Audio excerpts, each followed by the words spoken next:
The 7 Habits of Highly Effective People, by Stephen R. Covey. Introduction.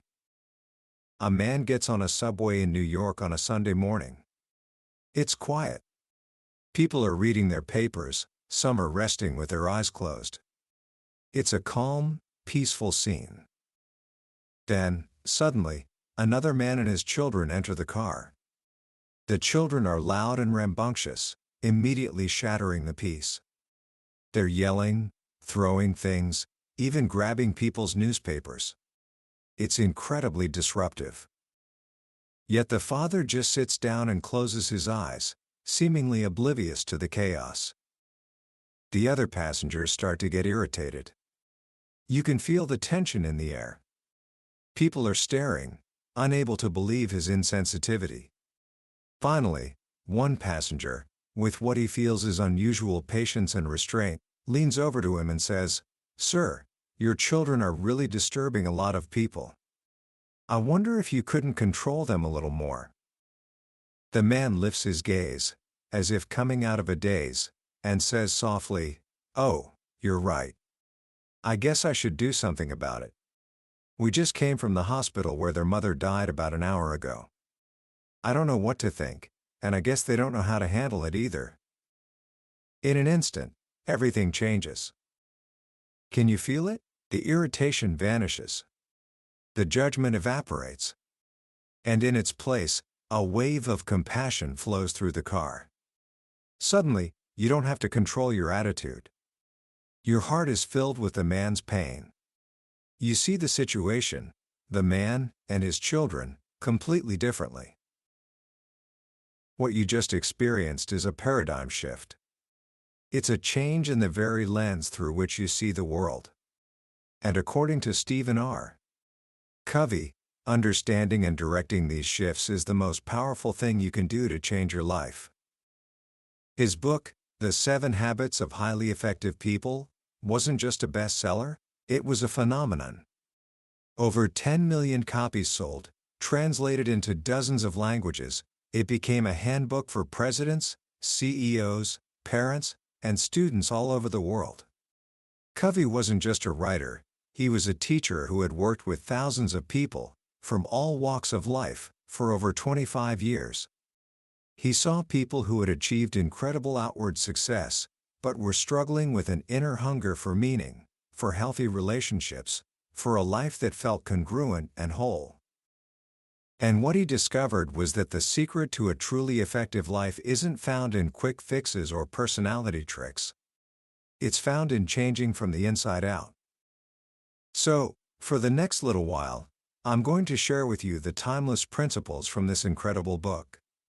My promise to you is this: if you stick with me, you'll walk away with a new map for your life, a map that doesn't just show you how to do more, but how to be more.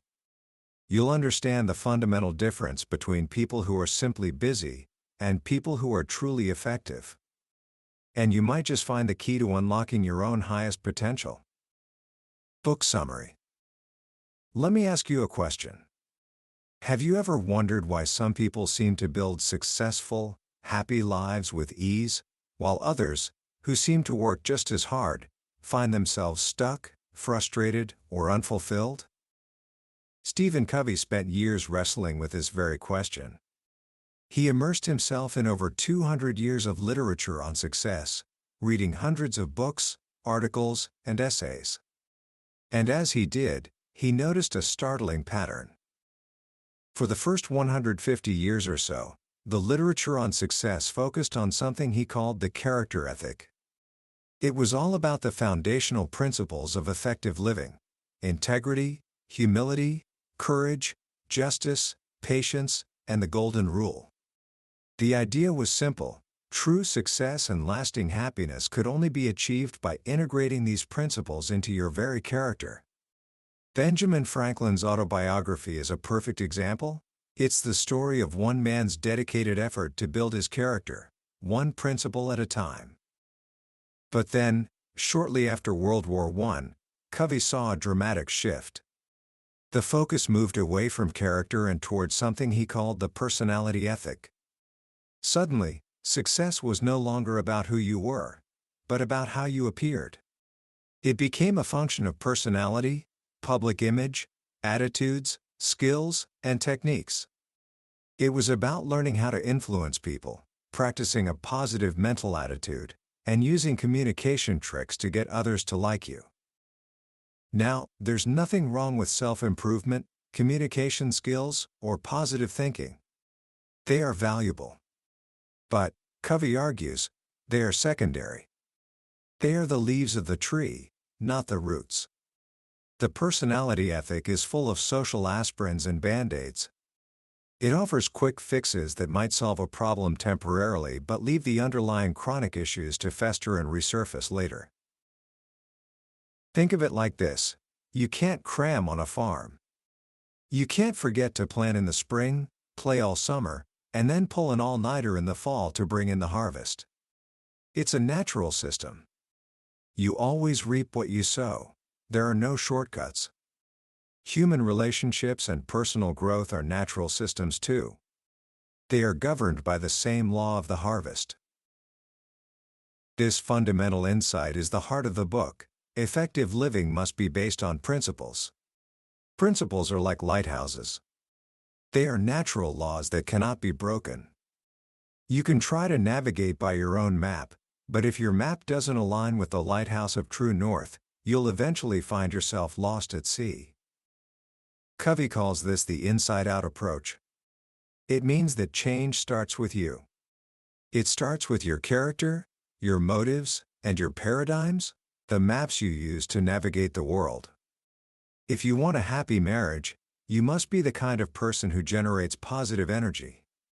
If you want to be trusted, you must be trustworthy. Private victories, Covey says, always precede public victories. You must make and keep promises to yourself before you can make and keep them to others.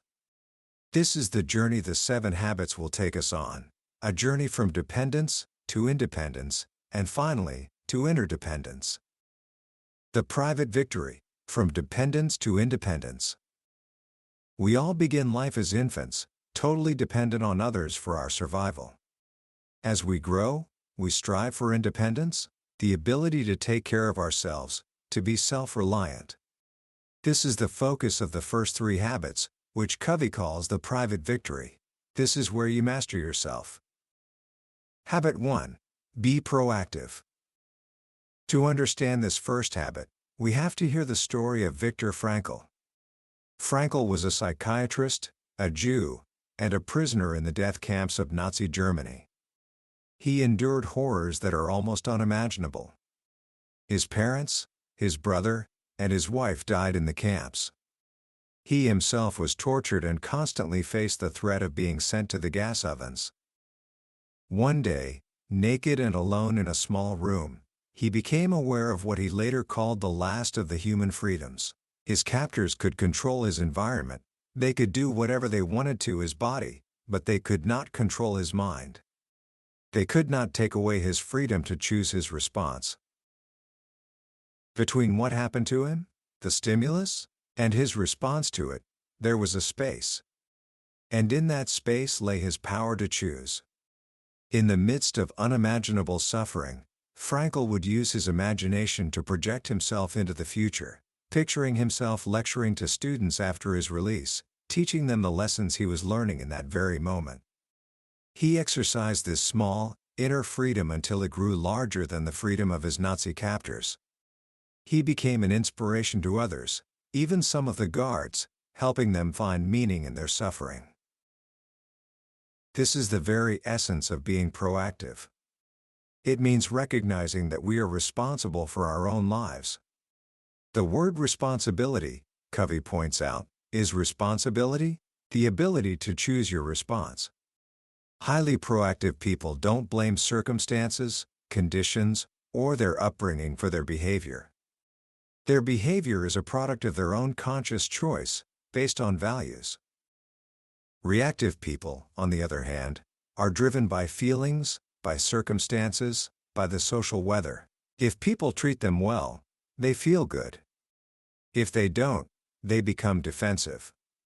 They build their emotional lives around the behavior of others, empowering the weaknesses of other people to control them. Proactive people carry their own weather with them. As Eleanor Roosevelt said, "No one can hurt you without your consent." A powerful way to think about this is through the circles of concern and influence. Imagine a large circle that contains all the things you care about: your health, your family, problems at work, the national debt, the threat of war. This is your circle of concern. Now, within that larger circle, draw a smaller one. This circle contains the things you can actually do something about. This is your circle of influence. Proactive people focus their energy on their circle of influence.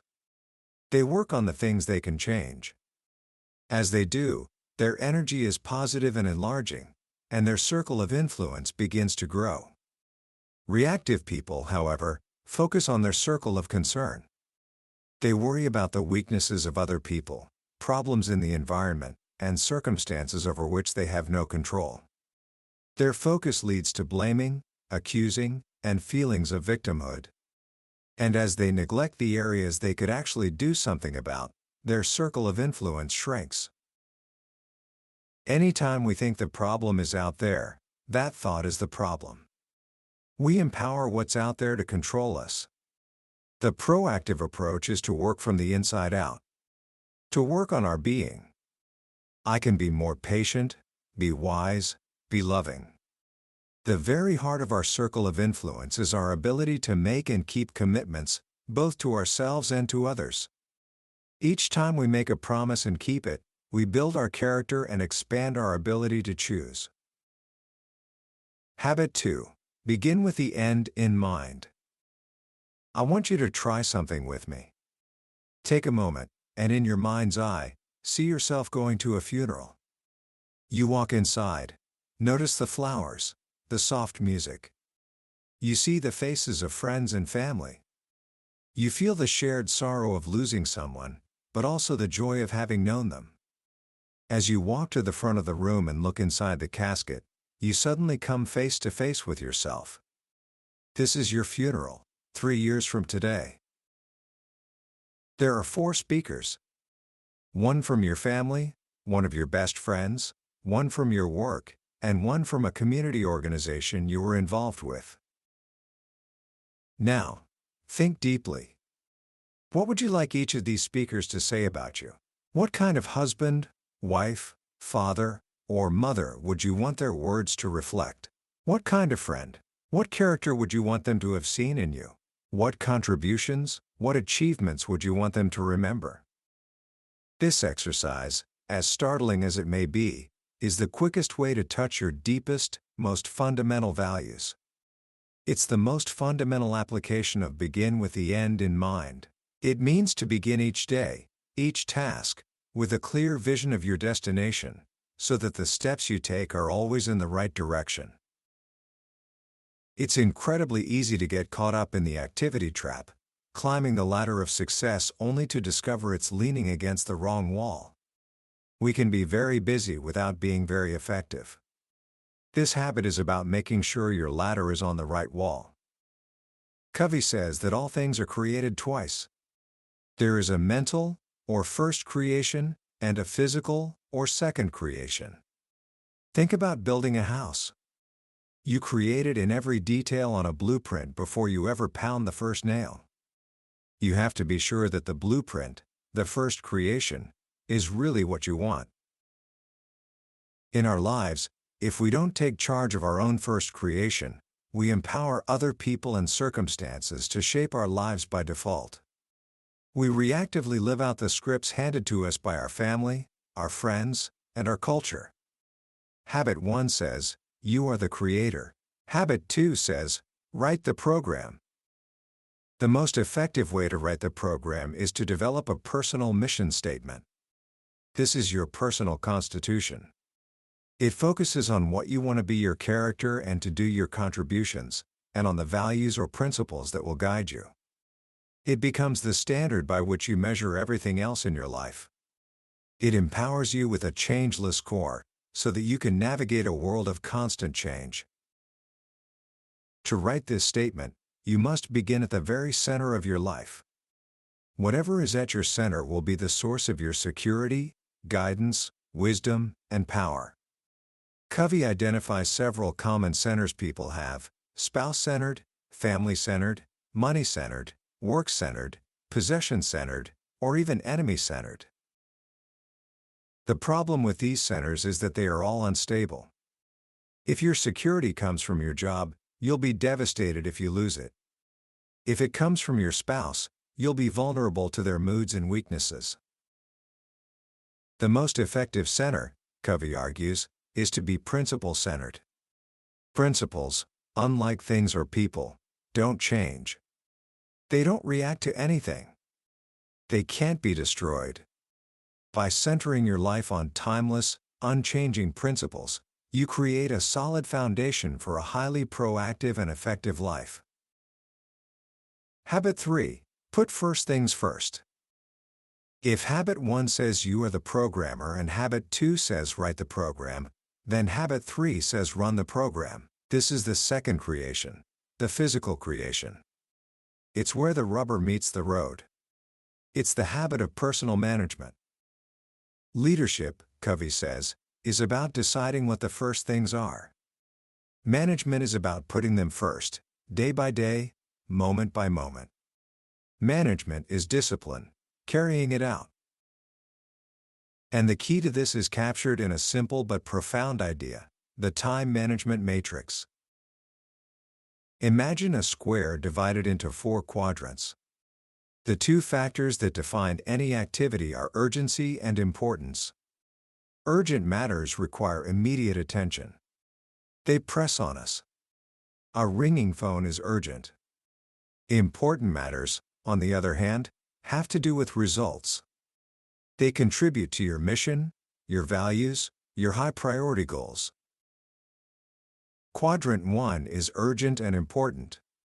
These are crises, pressing problems, deadline-driven projects. We all have Quadrant I activities, but many people are consumed by them. They are crisis managers, constantly putting out fires. Quadrant 3 is urgent but not important. This is the quadrant of deception. It's filled with some phone calls, some mail, some meetings. The urgency of these matters is often based on the priorities and expectations of others. Quadrant 4 is not urgent and not important. This is the quadrant of waste, trivia, busy work, time wasters. Quadrant 2 is not urgent but important. This is the heart of effective personal management. It deals with things like building relationships, writing a personal mission statement, long-range planning, exercise, and preventative maintenance. These are the things we know we need to do, but seldom get around to because they aren't urgent. Effective people are not problem-minded, they are opportunity-minded. They feed opportunities and starve problems. They spend more time in Quadrant 2, and by doing so, they shrink Quadrant 1. They think preventatively, working on the roots of problems before they become crises. Now, think back to the 2 questions I asked you to consider at the beginning. What one thing could you do in your personal and professional life that would make a tremendous positive difference? My guess is that those things are Quadrant 2 activities. They are deeply important, but because they aren't urgent, you don't do them. So, where do you find the time for Quadrant 2? You have to steal it from Quadrants 3 and 4. You have to learn to say no to activities that are not important, even when they seem urgent. The only way to do that is by having a bigger yes burning inside, your yes to your purpose, your mission, your most important goals. The key is not to prioritize what's on your schedule, but to schedule your priorities. Covey suggests organizing your life on a weekly basis, not a daily one. This gives you greater balance and context. Each week, identify your key roles: husband, father, manager, friend, etc. Select 2 or 3 important goals for each role, and then schedule the time to achieve them. This Quadrant 2 organizing gives you the freedom and flexibility to handle unanticipated events without losing sight of what matters most. The public victory, from independence to interdependence. Once you have achieved the private victory, once you are proactive, have a clear end in mind, and can organize your life around your priorities, you are truly independent. But independence is not the ultimate goal. The highest reaches of our nature have to do with our relationships with others. Life is, by nature, highly interdependent. This is the realm of the public victory, the focus of the next 3 habits. And the foundation for all of them is a powerful metaphor: the emotional bank account. Every relationship is like a bank account.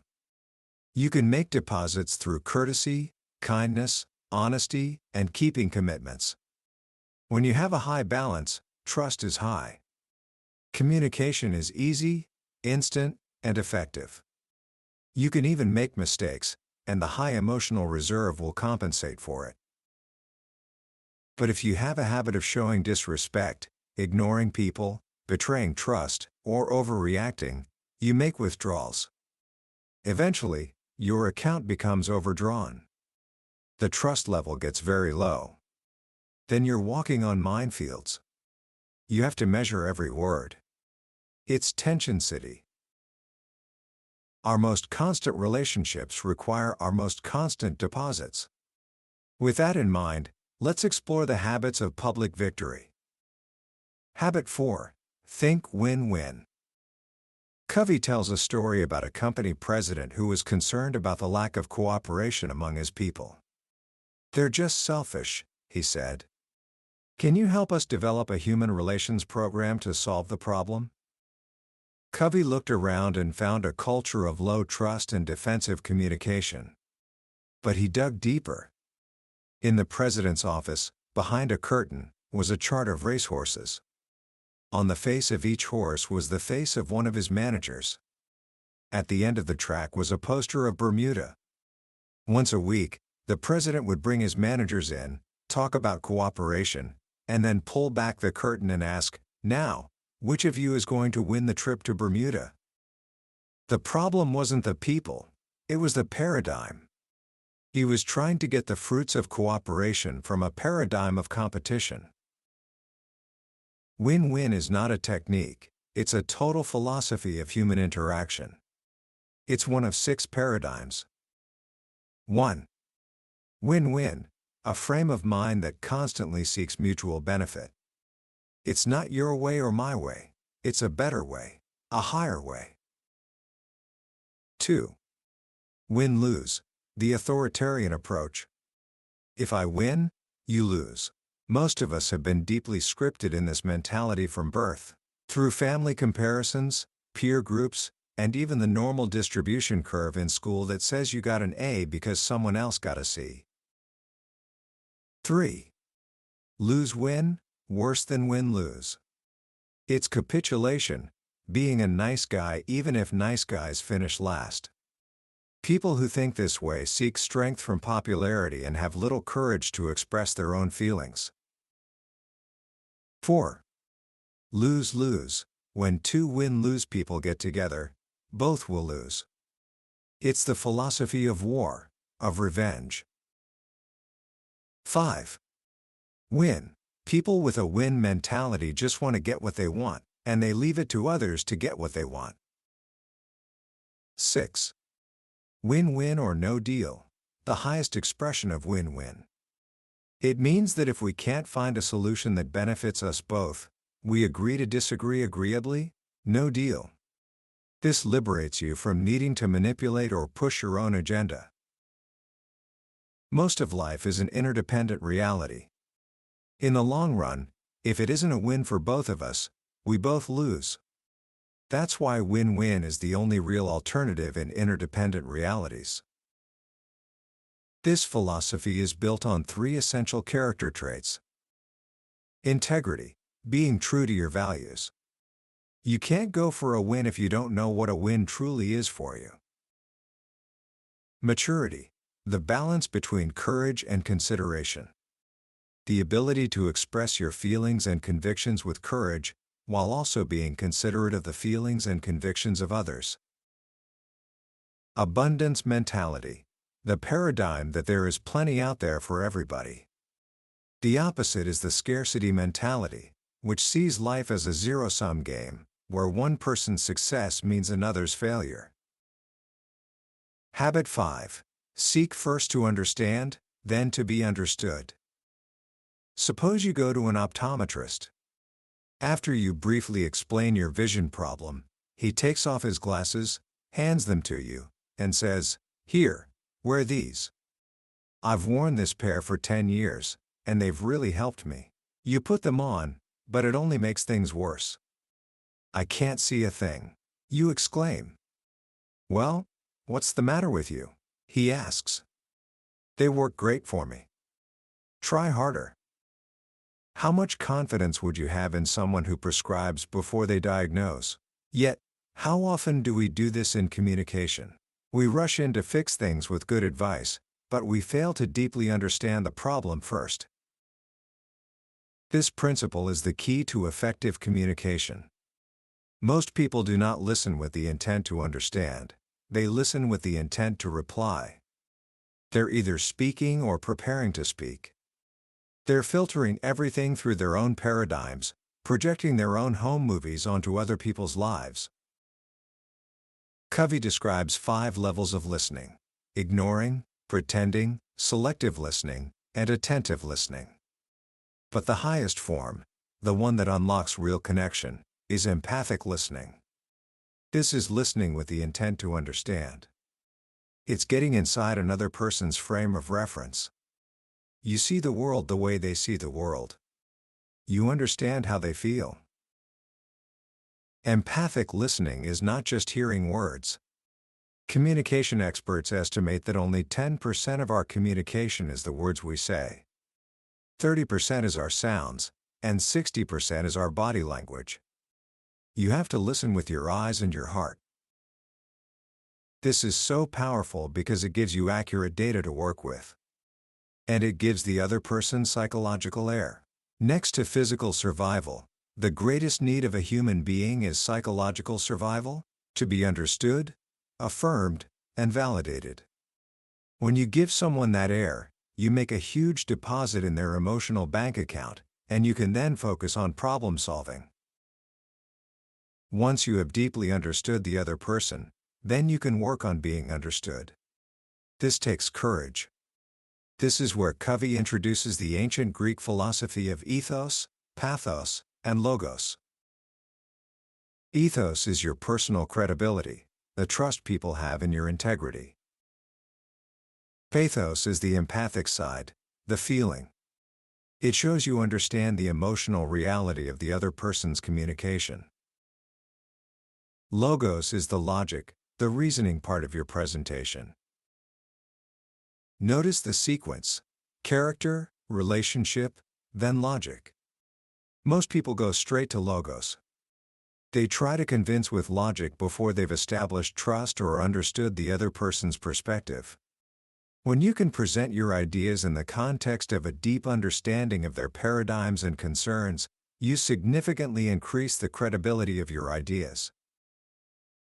Habit 6. Synergize. Synergy is the highest activity in life, the true test of all the other habits put together. Simply defined, it means that the whole is greater than the sum of its parts. 1 + 1 = 3, or 8, or 16, or more. The essence of synergy is to value differences, to respect them, to build on strengths, to compensate for weaknesses. Sameness is not oneness. Uniformity is not unity. Unity is complementariness. When you communicate synergistically, you are opening your mind and heart to new possibilities, new alternatives. You don't know exactly where it will lead, but you have a sense of adventure, believing the outcome will be significantly better than what anyone could have come up with alone. Imagine again the husband who wants to go fishing for vacation and the wife who wants to visit her ailing mother. A typical interaction might devolve into a win-lose battle or a lose-lose compromise where neither is happy.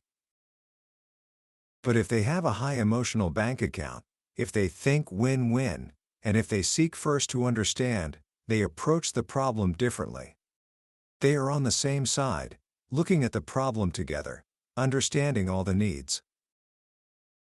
Maybe we could find a place to camp and fish that's close to your mother, he might suggest. Maybe I could take a few days off later in the month to take care of the kids, and you could go visit her by yourself, she might offer. They communicate back and forth until they come up with a third alternative that is better than either of their original plans. They get what they both really want, and they build their relationship in the process.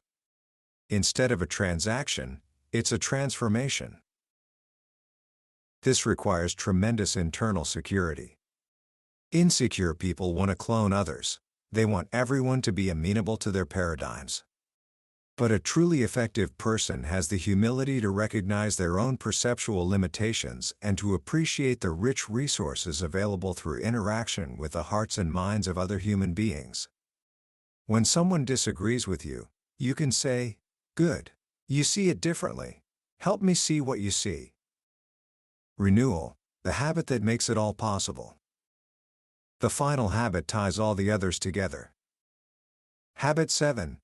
Sharpen the saw. Imagine you come across a man in the woods feverishly trying to saw down a tree. You look exhausted. You say, "How long have you been at it?" "Over 5 hours, he replies, "and I'm beat. This is hard work." "Well, why don't you take a break for a few minutes and sharpen your saw?" you ask. "I'm sure it would go a lot faster." "I don't have time to sharpen the saw," the man says. "I'm too busy sawing." Habit 7 is taking time to sharpen the saw. It's the habit of renewal. It's preserving and enhancing the greatest asset you have, you. Covey says we must renew ourselves in 4 dimensions. 1. The physical dimension, caring for your body through proper nutrition, rest, and regular exercise. Exercise is a classic quadrant 2 activity. We think we don't have time for it, but the truth is we don't have time not to. 2. The spiritual dimension. This is the core of your life, your commitment to your value system. It's what provides leadership to your life. For some, it's daily prayer or meditation. For others, it's immersing themselves in great literature, music, or nature. It's taking time to connect with what matters most. 3. The mental dimension. This is about continually honing and expanding your mind.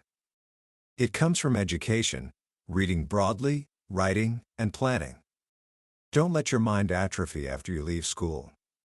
As the saying goes, the person who doesn't read is no better off than the person who can't read. 4. The social/emotional dimension. This dimension is renewed in our daily interactions with others, by practicing the habits of public victory, thinking win-win, seeking to understand, and synergizing. It's about making deposits in the emotional bank accounts of the people most important to you. This process of renewal is what creates an upward spiral of growth.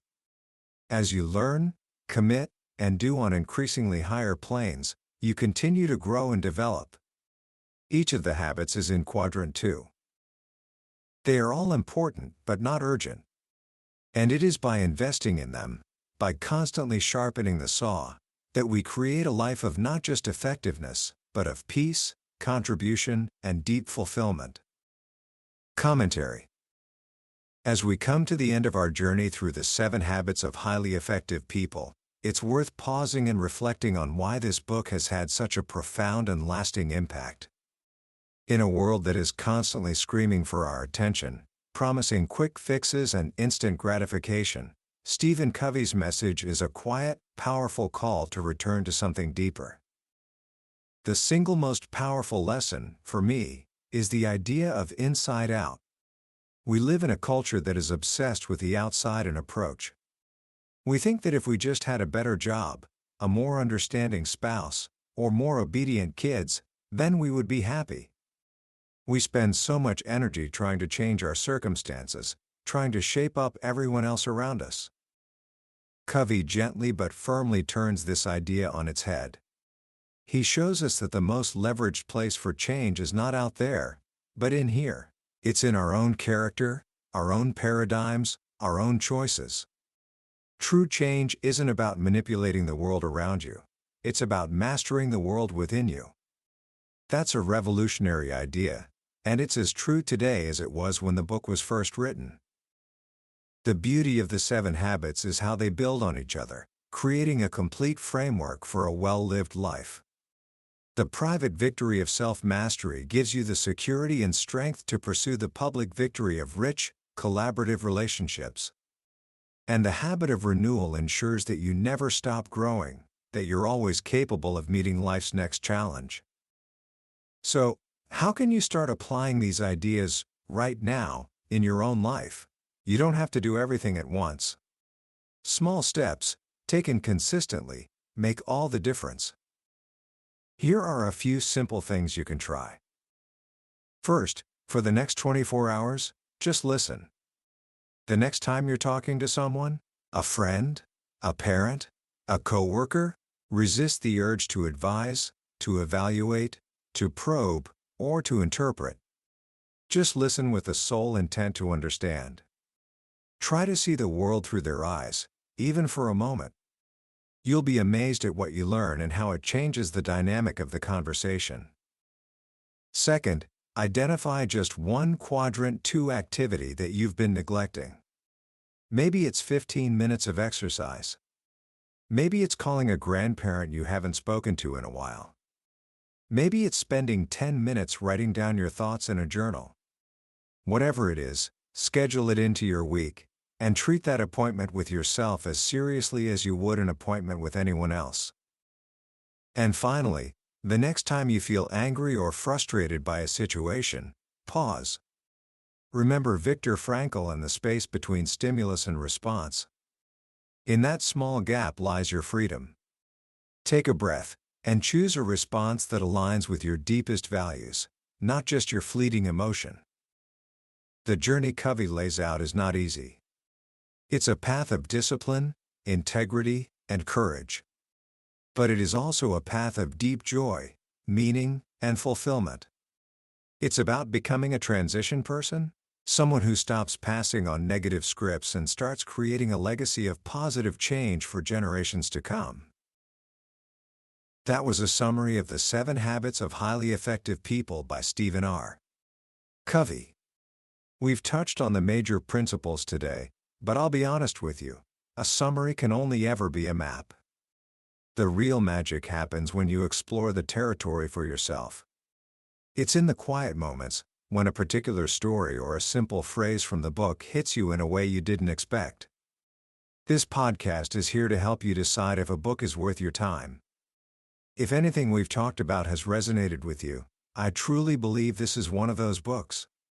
Reading it isn't just about learning, it's an experience that can genuinely change the way you see yourself, your relationships, and your life. Also, if you found this summary valuable, I'd be so grateful if you would hit that like button and subscribe to the channel. That way, you won't miss our next journey into another life-changing book from the billionaire's bookshelf. Let's keep growing together.